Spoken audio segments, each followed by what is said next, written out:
Hello everyone, welcome to the student channel. और इस video में हम बात करेंगे बेसिक साइंस एंड इंजीनियरिंग को लेकर के, क्योंकि पिछला वीडियो मैंने बताया था कि कई लोग कह रहे थे मुझे CBT 1 और CBT 2 के अपने स्कोर कार्ड के बारे में बताइए। तो पिछला वीडियो उसी से रिलेटेड था। जो लोग नहीं देखे हैं वो लोग लिंक मैं डिस्क्रिप्शन में दे दे रहा हूँ, वो लोग वहाँ से देख सकते हैं। इस वीडियो में हम बेसिक साइंस एंड इंजीनियरिंग के सिलेबस और कौन सी बुक्स आपको पढ़नी चाहिए उसके बारे में हम लोग बात करेंगे। तो सबसे पहले हम लोग थोड़ा सा इसके बारे में थोड़ा सा बेसिक चीज़ें जान लेते हैं। देखिए, होता क्या है कि जनरली सभी लोग जो कुछ लोग ITI किए हुए थे, कुछ लोग डिप्लोमा किए हुए हैं, कुछ लोग BTech भी किए रहेंगे LP के फॉर्म को भरने के लिए।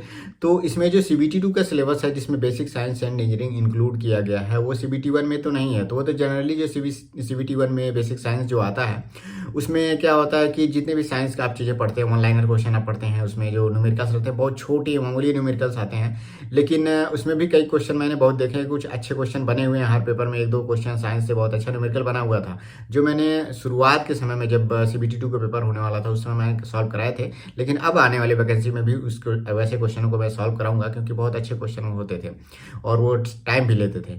तो देखिए, CBT 2 में जब ये सिलेबस इंक्लूड होता है तो इसमें अच्छे अच्छे क्वेश्चन और बढ़ जाते हैं साइंस को लेकर के, क्योंकि हम लोग जनरली साइंस की थ्योरी पढ़ते हैं, उसके थोड़ा मोड़ा एप्लीकेशन के बारे में ही पेपरों में आता है, जैसे SSC में हो गया इस तरह में।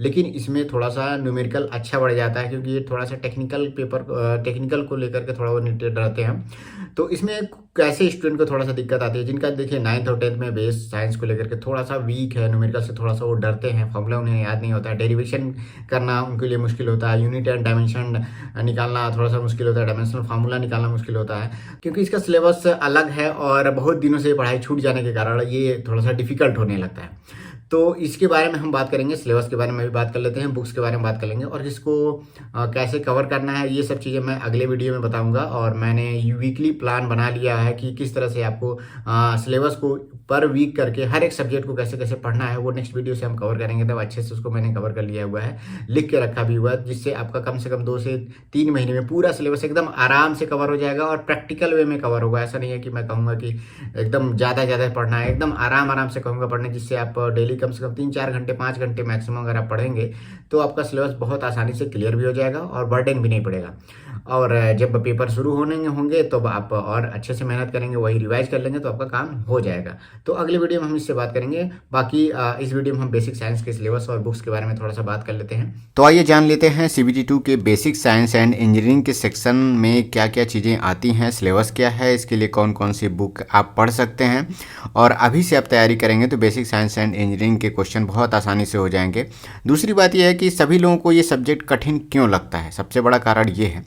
देखिए, जनरली आप किसी भी चैप्टर में, जो साइंस के चैप्टर होते हैं और एग्जाम में क्या उसमें पूछा जाता है, जैसे मैं मान लूँ अगर गति के बारे में, तो गति के तीनों लॉज के बारे में और उसके जो एप्लीकेशंस हैं उसके बारे में बेसिक चीज़ों को बस पूछता है, और बहुत से अधिक न्यूमेरिकल दे देता है। तो F=m×a पे न्यूमेरिकल दे देता है। तो इतना तो जनरली सभी लोग जानते हैं, लेकिन क्वेश्चन तब कठिन हो जाता है। जैसे मैं अगर बात करूं कि एनर्जी से एक क्वेश्चन में अगर कहूं कि यदि कोई वस्तु है, कोई ऑब्जेक्ट है, उसके मोमेंटम को अगर मैं 100% इंक्रीज कर देता हूं तो उसके काइनेटिक एनर्जी अर्थात गतिज ऊर्जा में क्या चेंजेज आएगा, ये आपको निकालना है। कितने % का चेंज आएगा ये आपको निकालना है। तो अब ये क्वेश्चन एनर्जी का उतना आसान नहीं रहा जो पहले के नॉर्मल साइंस के क्वेश्चनों में होता है। जैसे मान लीजिए अगर कहा जाए कि नॉर्मल साइंस के क्वेश्चनों में क्या आता है कि जैसे आप गद्दे को अगर छड़ी से पीटते हैं तो किस गति के कारण उसमें से जो धूल के कण हैं वो निकलते हैं। ये बॉल को जब आप अपने हाथ में कैच करते हैं तो क्यों चोट आती है, या फिर किसी गेंद को कैच करते समय, पकड़ते समय आप अपने हाथ को पीछे क्यों ले जाते हैं। तो इस तरह के क्वेश्चन जनरली अगर साइंस में आते हैं तो वो तो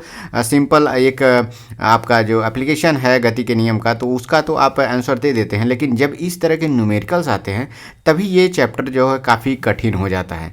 तो इस तरह के numerical basic science and engineering में अच्छे खासे पूछे जाते हैं। तो इसको कैसे पढ़ना है ये हम पहले बात कर लेते हैं। अब देखिए, बेसिक साइंस एंड इंजीनियरिंग में ही जो सिलेबस इंक्लूडेड है वो है इंजीनियरिंग ड्राइंग। इंजीनियरिंग ड्राइंग एक अलग सब्जेक्ट है, सभी लोगों को पता है। जो BTech किए हैं, डिप्लोमा किए हुए हैं, वो फर्स्ट ईयर में इस सब्जेक्ट को पढ़ते हैं। ITI में भी ये सिलेबस है, लेकिन बहुत से ITI इंस्टीट्यूट्स में इतना बहुत सीरियस होकर ये पढ़ाया नहीं जाता है। और हर एक पेपर में 2 से 3 क्वेश्चन के आसपास में आता है, और बहुत सिंपल क्वेश्चन आता है। कभी कभी पेंसिल जो होता है उसके जो नो एरो जो होते हैं, एरो का वो डायमेंशन पूछ लेता है, किस रेशियो में रहता है। तो ये बहुत सिंपल है, किसी कभी कभी पेंसिल का टाइप पूछ लेता है, एरो किस टाइप के पेंसिल से बनाते हैं, लेकिन इसमें भी बहुत अच्छे क्वेश्चन बन सकते हैं। तो ये तो आपको यूट्यूब से पढ़ना है, और जो बुक में बताऊंगा उसमें भी इंजीनियरिंग ड्राइंग के जो चैप्टर होते हैं वो दिए रहते हैं, तो आप वहाँ से पढ़ लेंगे तो आपका काम भर का क्वेश्चन हो जाता है। बहुत ज़्यादा डीप में इसको पढ़ने की ज़रूरत नहीं पड़ती है, लेकिन अगर आप थोड़ा बहुत जानते हैं तो आप इसको आसानी से कर ले जाएंगे। 2-3 क्वेश्चन आता है और बहुत बेसिक क्वेश्चन आते हैं। अब इसमें बात कर लें बेसिक साइंस के जो जो चैप्टर हैं, जैसे यूनिट एंड मेजरमेंट चैप्टर है, मास, वेट एंड डेंसिटी, इन सब चैप्टरों से न्यूमेरिकल आते हैं। न्यूमेरिकल पे ही ज़्यादा आपको फोकस रखना है, क्योंकि अगर न्यूमेरिकल आपसे नहीं हो पाएंगे तो एप्लीकेशन तो थोड़ा बहुत चलिए दिमाग लगाते हैं, साइंस थोड़ा बहुत पढ़े हैं तो एप्लीकेशन के क्वेश्चन तो हो जाते हैं, लेकिन न्यूमेरिकल में अगर आपको फार्मूला नहीं पता है, थोड़ा बहुत प्रूफ नहीं पता है। अब देखिए, मैं कहूँ कि काइनेटिक एनर्जी और मोमेंटम में जो रेशियो है p²/2m का रेशियो है, लेकिन या तो आप ये फार्मूला एकदम याद रख लीजिए, लेकिन अगर किसी को फार्मूला नहीं पता है तो इसको प्रूफ भी करना आना चाहिए। जैसे काइनेटिक एनर्जी का फार्मूला 12mv² होता है, ठीक है, और मोमेंटम का फार्मूला आप निकाल सकते हैं। तो इससे आप रिलेशन निकालेंगे तो ये फार्मूला निकल के आएगा। ये भी चीज़ें मैंने पहले की वीडियो में, जब बेसिक साइंस एंड इंजीनियरिंग पढ़ा रहा था, जब CBT 2 के पेपर हो रहे थे, उसमें उस समय मैं वीडियो बनाया था, तो इस तरह के मैं फार्मूले डेराइव करके भी वहाँ पे दिखाता था। लेकिन आने वाले समय में मैं इस पर वीडियो बनाऊंगा, बेसिक साइंस एंड इंजीनियरिंग के हर एक चैप्टर को लेकर के, तो अभी घबराने की जरूरत नहीं, बस अभी थोड़ा सा सिलेबस को लेकर के हम इसमें बात कर रहे हैं। अब बात करते हैं वर्क, पावर, एनर्जी। इसमें भी अच्छे क्वेश्चन आते हैं, पावर से भी रिलेटेड अच्छे क्वेश्चन है। जैसे मान लीजिए कोई कहता है कि कोई पर्सन है, 30 सीढ़ियाँ चढ़ता है और हर एक सीढ़ी की जो ऊंचाई है 30 सेंटीमीटर है, और उसका मास दिया हुआ है, तो कभी उसका एनर्जी पावर पूछ लेता है, कितना पावर लगा है उसको चढ़ने में। तो इस तरह के भी न्यूमेरिकल इसमें आते हैं। स्पीड एंड वेलोसिटी चैप्टर है, हीट एंड टेम्परेचर से बहुत अच्छे क्वेश्चन बनते हैं। बेसिक इलेक्ट्रिसिटी में जनरली आप जो एप्लीकेशन से रिलेटेड चीज़ें हैं, जैसे मान लीजिए बहुत क्वेश्चन आया था R=L/A से क्वेश्चन पूछा जाता था, लेकिन इतना फार्मूला तो आप लोगों को पता रहता था। लेकिन अब इसमें सीरीज कॉम्बिनेशन हो गया, पैरेलल कॉम्बिनेशन हो गया, सरफेस मतलब एरिया को थोड़ा सा बढ़ा देते हैं, क्रॉस सेक्शनल एरिया को बढ़ाते हैं घटाते हैं परसेंटेज रेशियो में। तो इस तरह के क्वेश्चन भी इलेक्ट्रिसिटी में क्वेश्चन पूछे जाते हैं, तो आपको न्यूमेरिकल पे ध्यान देना है। अब मैं बताऊँगा कभी कि आपको कौन कौन सी बुक पढ़नी है। उसके बाद से लीवर एंड सिंपल मशीन, ये भी बहुत अच्छा क्वेश्चन है। इसके एप्लीकेशन भी पूछे जाते हैं, और मुझे लगता है कि इसमें एप्लीकेशन ज़्यादा पूछा जाता था, न्यूमेरिकल इसमें कम रहता था। तो लीवर एंड सिंपल मशीन के आपके एप्लीकेशन है, इसका बेसिक जो थियरी है आपको पढ़ना है। ऑक्यूपेशनल सेफ्टी एंड हेल्थ, ये बहुत ज़रूरी है। इसमें कई किस तरह के आग होती है, और किस टाइप की आग में क्या क्या चीज़ें आती है, हेल्थ को लेकर के जो सेफ्टी से रिलेटेड चीज़ें हैं। बस ये 3-4 पढ़ने का सिलेबस होता है, इतना आप पढ़ लेंगे तो काम चल जाता है। हो सकता है किसी के पेपर में क्वेश्चन आए भी और किसी के पेपर में हो सकता है ना भी है। इन्वायरमेंटल एजुकेशन, ये तो समझ जाइए करंट अफेयर है। बाकी और भी चीज़ें हैं इसमें, जैसे रामसर जो साइटें हैं इन सब चीज़ों पे, और जो इसमें कुछ एक्ट्स हैं जो जानवरों को लेकर के है, इन्वायरमेंट को लेकर के है, इससे रिलेटेड क्वेश्चन आते हैं। तो ये भी मान के चलिए आपका 2 से 4 पेज का अगर नोट्स बनेगा तो इन्वायरमेंटल एजुकेशन भी कंप्लीट हो जाएगा। IT लिटरेसी में कंप्यूटर से रिलेटेड क्वेश्चन आता है, इसमें थोड़ा सा अच्छा क्वेश्चन भी पूछा जा सकता है। तो अगर जो लोग कंप्यूटर के बारे में थोड़ा बहुत नॉलेज रखते हैं तो उनका तो पेपर कुछ कम पढ़ना पड़ता है, और तो भी उनका हो जाता है। लेकिन अगर आपको बिल्कुल भी नॉलेज नहीं है, जैसे एक्सेल पे काम करना है, MS वर्ड पे काम करना, शॉर्टकट की का यूज करना, और कौन कौन सी चीज़ें सॉफ्टवेयर में आती हैं, कौन कौन सी चीज़ें सर्च इंजन है, ये सब चीज़ें, तो ये थोड़ा सा जो प्रैक्टिकल में रहता है तो थोड़ा बहुत नहीं भी पढ़ा तो भी काम चल जाएगा। और जो लोग थोड़ा प्रैक्टिकल में नहीं है तो उनको भी ये चीज़ें पढ़नी पड़ती हैं। तो ये बेसिक चैप्टर था, जो सिलेबस था मैंने यहाँ पे बता दिया है। अब बुक्स पे थोड़ा सा आते हैं। अब बात कर लेते हैं बुक्स को लेकर के। बुक्स देखिए, जब मैं पढ़ता था उस समय भी प्लेटफॉर्म की पब्लिकेशन की बुक आती थी, और अभी भी आती होगी मार्केट में। वो नोट्स के फॉर्म में था, हैंड रिटेन नोट्स था, और उसमें न्यूमेरिकल भी दिए हुए थे, थियरी भी छोटा मोटा उसमें सब करके दिया हुआ था सारे चैप्टर्स का। इंजीनियरिंग ड्राइंग के भी जो थियरी थी उसमें कवर किया हुआ था, न्यूमेरिकल्स भी उसमें दिए हुए थे, और इन्वायरमेंटल एजुकेशन भी था, और IT लिटरेसी भी था। इसके अलावा मैंने यूथ पब्लिकेशन का भी क्वेश्चन बैंक था, वो उसको भी मैंने देखा हुआ था, उसमें भी अच्छे खासे न्यूमेरिकल्स थे, तो उसको भी मैंने वहाँ पे सॉल्व कर लिया था। देखिए, ये सब्जेक्ट जो है वो नया इसलिए है क्योंकि जनरली आप किसी भी वनडे एग्जाम की तैयारी करते हैं तो इसके न्यूमेरिकल इतने डीप में जाके न्यूमेरिकल आप सॉल्व नहीं करते हैं, और वो 10th के न्यूमेरिकल्स हैं, 9th में जो आप पढ़े हैं साइंस में वो न्यूमेरिकल्स हैं, तो उस न्यूमेरिकल से आपका पीछा छूट चुका रहता है। तभी ये सब्जेक्ट थोड़ा सा डिफ़िकल्ट हो जाता है और ये बहुत मायने रखेगा CBT2 के एग्ज़ाम में, क्योंकि बहुत से लड़के इसमें क्वेश्चन नहीं कर पाएंगे और ये अच्छा खासा उसमें वेटेज रखता है बेसिक साइंस एंड इंजीनियरिंग। तो आपको इसको बिल्कुल भी इग्नोर नहीं करना। हर चैप्टर से मान के चलिए 2 क्वेश्चन, 1 क्वेश्चन, 2 क्वेश्चन ऐसे ही न्यूमेरिकल में या फिर उसका एप्लीकेशन के रूप में ज़रूर देगा। न्यूमेरिकल इसमें सबसे ज़्यादा इंपॉर्टेंट है और न्यूमेरिकल में ही लड़के फंसते हैं। बहुत से न्यूमेरिकल ऐसे भी आएंगे आपको हीट एंड टेम्परेचर के कि आपको छोड़ने भी पड़ सकते हैं।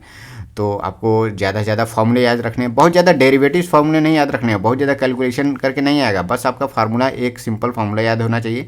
कभी कभी 2 फार्मूले के जोड़ के भी एक फार्मूला बनता है। परसेंटेज में इंक्रीमेंट होता है तो उसके फाइनल रिजल्ट में कितने परसेंट का इंक्रीमेंट होगा, डिक्रीमेंट होगा, इस तरह के न्यूमेरिकल उसमें बनते हैं। तो मैं जब कराऊंगा तो एक एक चैप्टर में कुछ अच्छे जो क्वेश्चन रहेंगे उसको मैं करा दूंगा, कवर करा दूंगा।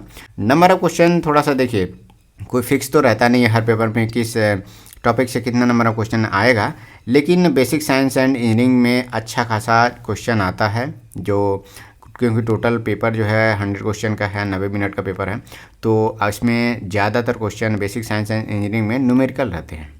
तो न्यूमेरिकल पे ज़्यादा आपको फोकस रखना है। थियरी भी आपको पढ़ के जानी है। थियरी में क्या है कि जनरली आप थियरी पढ़े रहते हैं। अब इसमें बता देते हैं कुछ सब्जेक्ट जो बहुत लोगों के लिए नया होगा। जैसे मान लीजिए जो लोग मैकेनिकल ब्रांच से होंगे उनके लिए तो मान लीजिए लीवर, सिंपल मशीन, ये सब चीज़ें थोड़ा आसान रहेंगी, लेकिन वो बेसिक इलेक्ट्रिसिटी थोड़ा सा उतना ज़्यादा अच्छे से नहीं पढ़ते हैं तो वो उनके लिए थोड़ा सा डिफिकल्ट होगा। बाकी जो इलेक्ट्रीशियन ब्रांच से हैं वो इलेक्ट्रिसिटी उनके लिए सब्जेक्ट आसान हो जाएगा। लीवर, सिंपल मशीन, पुल्ली और ये सब चीज़ें होंगी, वो थोड़ा सा उनको दिक्कत करेगी।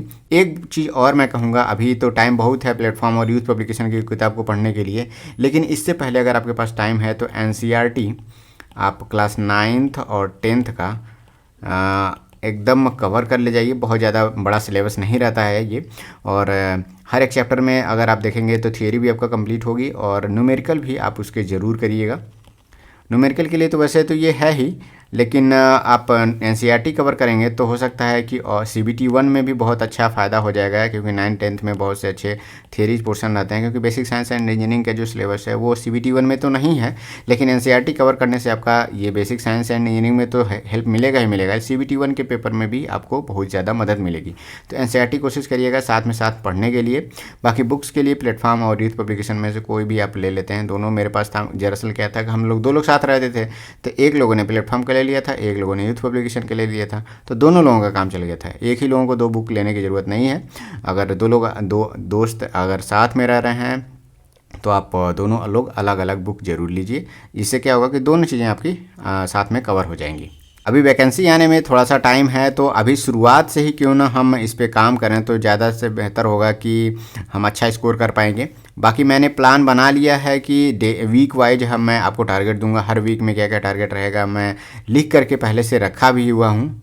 देखिए मैंने पहले से ही यहाँ पे तैयार करके रखा हुआ है, बस आपको अब नेक्स्ट वीडियो में ये कवर करूँगा कि पर वीक में आप क्या क्या चीज़ें आप करेंगे तो आपका पूरा सिलेबस एकदम आसानी से एग्जाम से पहले ही कंप्लीट हो जाएगा। और बहुत बड़ा टारगेट मैं नहीं लेता हूँ, एकदम प्रैक्टिकल वे में बात करूँगा। तो ये नेक्स्ट वीडियो से हम इस सब चीज़ों पर बात करेंगे।